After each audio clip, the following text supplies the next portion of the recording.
और अगर आप चाहते हैं कि मैं आपको बताऊं कि इमोशनल ब्लॉकेजेस को कैसे निकाल सकते हैं आप और भी तरीके और एकदम अच्छे से इलॉबरेट करके बताऊं, तो मुझे कमेंट सेक्शन में मुझे जरूर बताइए। फिर आपको उसके ऊपर भी एक वीडियो मिल जाएगा।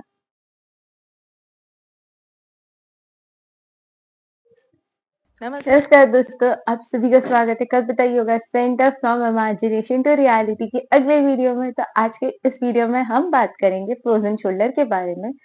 तो जान लेते हैं कि फ्रोजन शोल्डर होता क्यों है और इसमें क्या कर सकते हैं। तो सबसे पहले ये जानते हैं कि फ्रोजन शोल्डर होता है इसलिए क्योंकि 90% केसेस में ये होता है कि आपका सिटिंग पोस्चर गलत होता है, उस कारण से आपको फ्रोजन शोल्डर होता है। तो फ्रोजन शोल्डर में आप महसूस करेंगे कि आपका ये कंधा जो है वो पूरी तरीके से जाम हो जाता है, वो हिलता नहीं है और आप हल्का सा भी उसको इस तरीके से भी करते हैं तो आपको दर्द होता है। तो सबसे पहले अपने सिटिंग पोस्चर को ठीक कीजिए। और अगर आपको लगता है कि आपका सिटिंग पोस्चर सही है लेकिन फिर भी उसके बाद भी आपको फ्रोजन शोल्डर हो रहा है, तो फिर समझ लीजिए कि आपका कोई इमोशंस है, कोई इमोशनल ब्लॉकेज है जिस कारण से आपको ये हो रहा है।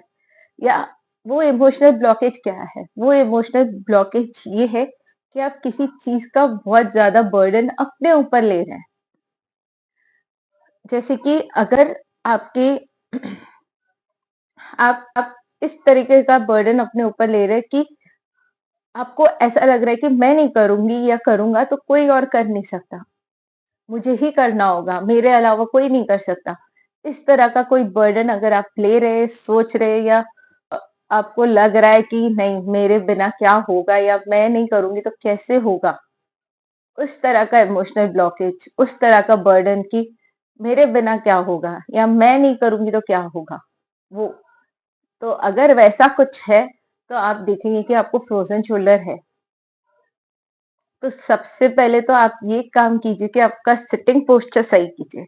आप सीधे तरीके से बैठिए, अपने कंधों को इस तरीके से मत रखिए, नॉर्मल इस तरीके से रखिए फ्लैट। तो आप देखेंगे कि नहीं होगा। और दूसरी चीज, इस तरीके से वजन डाल के मत बैठिए अपने कंधों पे। आपको लग रहा होगा कि आप अपने हाथों पे ही वजन तो डाल रहे, कंधों पे कहाँ आ रहा है, पर कंधों पे भी उसका इफेक्ट होता है।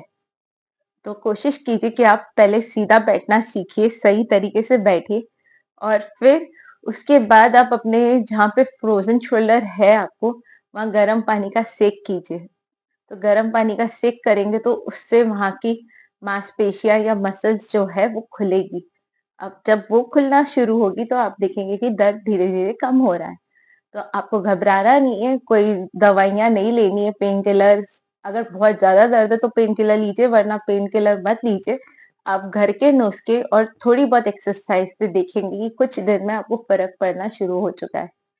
तो सबसे पहले तो आपको करना क्या है, सिटिंग पोस्चर सही करना है, उसके बाद अपने आपको गर्म पानी का सेक करना है और फिर तीसरी चीज़ ये करनी है कि सोते समय आपको ये सोचना है कि आपका जो बर्डन है या जो चीज आपको इतना परेशान कर रही है वो चीज आप अपने भगवान के ऊपर छोड़ के फिर सोइए। और एक बात और जान लीजिए कि फ्रोज़न शोल्डर आपको थायराइड या कोई इंजरी के कारण भी हो सकता है, या फिर आप कोई एक्टिविटी नहीं कर रहे हो, इनएक्टिविटी के कारण भी हो सकता है। जो सिंपल एक्सरसाइज करनी है आप बैठ के कर सकते, खड़े होके कर सकते, बस सिंपल छोटी छोटी एक्सरसाइज करेंगे। और आप देखिए, जो मैं एक्सरसाइज बताऊंगी आप उसके लिए प्रॉप यूज कर सकते हैं, जैसे कि दुपट्टा है, दुपट्टे को पकड़ के आप अपने हाथों से कर सकते हैं, या बेलन ले सकते हैं जैसा कि आप बहुत सारे वीडियोस में देखे होंगे। लेकिन मैं प्रेफर करती हूँ कि अपने हाथों से ही बताऊं, ताकि अगर आपको जरूरत पड़े तो ही आप प्रॉप का यूज करो, वरना आप अपने हाथों से जहाँ हो वहीं सोफे पे बैठ के, कुर्सी पे बैठ के या जैसे ऐसे नीचे बैठ के जहाँ हो वहां बैठ के कर लो जब आपको दर्द महसूस हो। तो मैं आपको बिना प्रॉप के ही बताने वाली हूँ, पर आपको किसी भी एक्सरसाइज में प्रॉप यूज करना है तो आप आराम से कर सकते हैं। तो चलिए शुरू करते हैं। सबसे पहले तो कंधों के लिए आप सबसे पहले अपने कंधों को इस तरीके से मसाज कर लीजिए, इस तरीके से धीरे धीरे आप। और जब आप तरीके से धीरे धीरे मसाज कीजिए और जब आप इस तरीके से मसाज कर रहे हो, तो ये सोचते रहिए कि आपके कंधे में जो भी हार्डनेस है या जो भी वो कड़क हो रखा है, वो नरम होते जा रहा है, वो हल्का होते जा रहा है। उससे सारी उसमें जो भी भारीपन है वो सब पिघल रही है। तो आप ये सोचिए कि आपके हथेलियों के गर्माहट से आपका सारा भारीपन पिघल रहा है। इस तरीके से जब आप कर रहे हो, तो आप इसे 2 मिनट तक करते रहिए। उसके बाद अपने शोल्डर्स को धीरे-धीरे खाली ऊपर और नीचे। आप हाथों को ऐसे ही रख सकते हैं या ऐसे भी रख सकते हैं और बस ऊपर और ऊपर, नीचे। धीरे-धीरे कीजिए, कोई जल्दी नहीं है। आप जितना आराम से कर सकते हो उतना आराम से कीजिए। आप अगर घाई करेंगे या जल्दी-जल्दी करने की कोशिश करेंगे तो आप देखेंगे कि आप उल्टा और नुकसान पहुँचा रहे हैं अपने आप को। तो जितना धीरे हो सके उतना धीरे कीजिए। चलिए, इस तरीके से धीरे से करिए।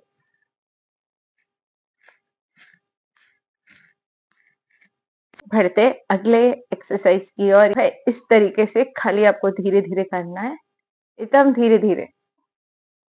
बस कुछ नहीं करना है, धीरे से आगे, पीछे, आगे, पीछे, आगे, पीछे, आगे, पीछे, आगे, पीछे। बस इसे ऐसे 10 बार कर लीजिए, 20 बार कर लीजिए, जितनी आपकी कैपेसिटी हो उतना कर लीजिए। पर मिनिमम 5 ज़रूर करिए, जो भी एक्सरसाइज मैं बता रही हूँ उसको मिनिमम 5 तो करिए और अगर आप इससे ज़्यादा कर सकते हो तो 10 कर लीजिए, 20 कर लीजिए, जिससे आपकी मर्ज़ी हो उतना कर लीजिए। चलिए बढ़ते हैं अगले, उसके लिए बस अपने हाथों को इस तरीके से स्ट्रेच कर लीजिए। अब खोल, बंद, खोल, बंद, खोल, बंद, खोल, बंद। अब धीरे से ऐसे लेके जाइए, फिर वापस लेके आइए, लेके जाइए, वापस आइए, लेके जाइए, वापस। ऐसे दूर फिर पास, दूर फिर पास, दूर फिर पास, ऐसे करके कर लीजिए। अब अगला जो करेंगे वो है बस अपने हाथों को इस तरीके से लीजिए। 1, 2, 1, 2, 1, 2, 1, 2, 1, 2, 1, 2, 1, 2, 1, 2, 1, 2। ठीक है? अब अगली एक्सरसाइज की ओर बढ़ते हैं। उसके लिए हाथों को इस तरीके से रख लीजिए। अ, ऐसे रख लीजिए और फिर धीरे से ऊपर, नीचे, ऊपर, नीचे, ऊपर, नीचे, ऊपर, नीचे, ऊपर, नीचे, ऊपर, नीचे। इस तरीके से कर लीजिए। चलिए और फिर एक एक्सरसाइज ऐसे कर लीजिए, अपने हाथों को इधर लेके जाइए, इस तरफ ऐसे और फिर सामने लाइए। फिर से ऐसे करके साइड में ले जाइए, फिर साइड से आगे लाइए, फिर ऐसे साइड ले जाइए, फिर साइड से आगे लाइए, फिर साइड में ले जाइए, साइड से आगे लाइए। इसी तरीके से दूसरे हाथ से करते हैं। इस तरीके से वापस लेके जाइए साइड में, फिर सामने, फिर साइड, फिर सामने, फिर साइड, फिर सामने। तो इस तरीके से करते रहिए। चलिए अब एकदम सिंपल कर लेते हैं।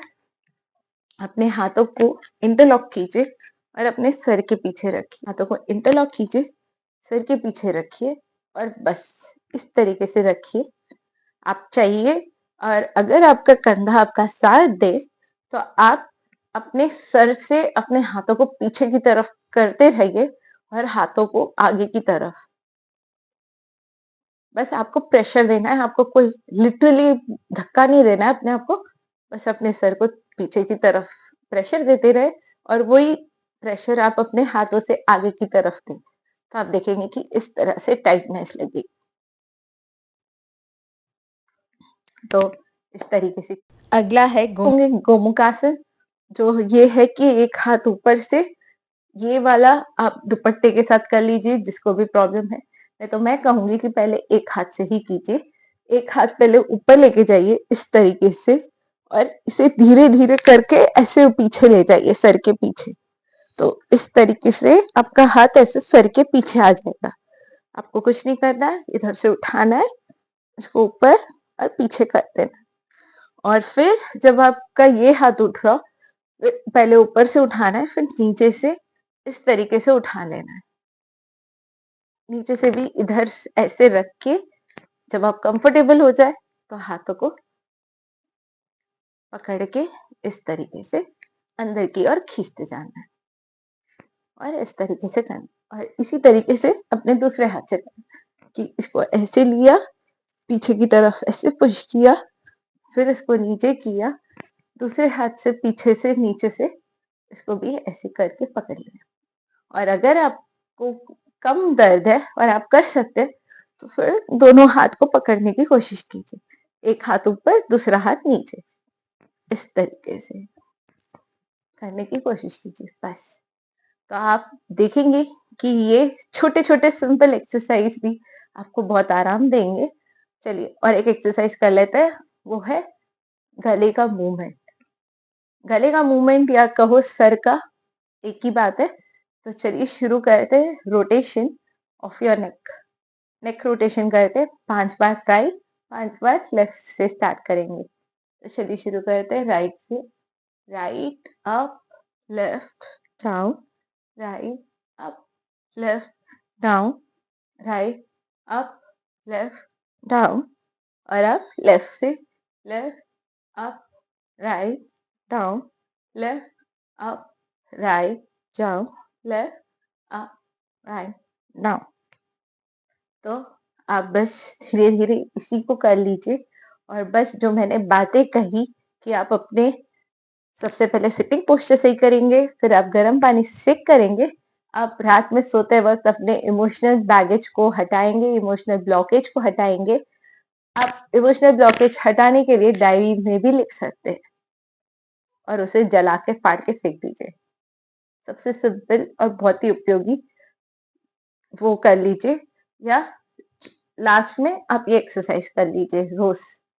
5 मिनट ही कर लीजिए सुबह-शाम, तो आप देखेंगे कि जल्दी आपको आराम मिलना शुरू हो गया है। तो आज के लिए बस इतना ही, मिलते हैं अगले वीडियो में, तब तक अपना ध्यान रखिए, स्वस्थ रहिए, और वीडियो देखने के लिए धन्यवाद। और अगर आप चाहते हैं कि मैं आपको बताऊँ कि इमोशनल ब्लॉकेजेस को कैसे निकाल सकते हैं आप, और भी तरीके और एकदम अच्छे से इलैबोरेट करके बताऊँ, तो मुझे कमेंट सेक्शन में मुझे ज़रूर बताइए, फिर आपको उसके ऊपर भी एक वीडियो मिल जाएगा। तो चलिए मिलते हैं अगले वीडियो में।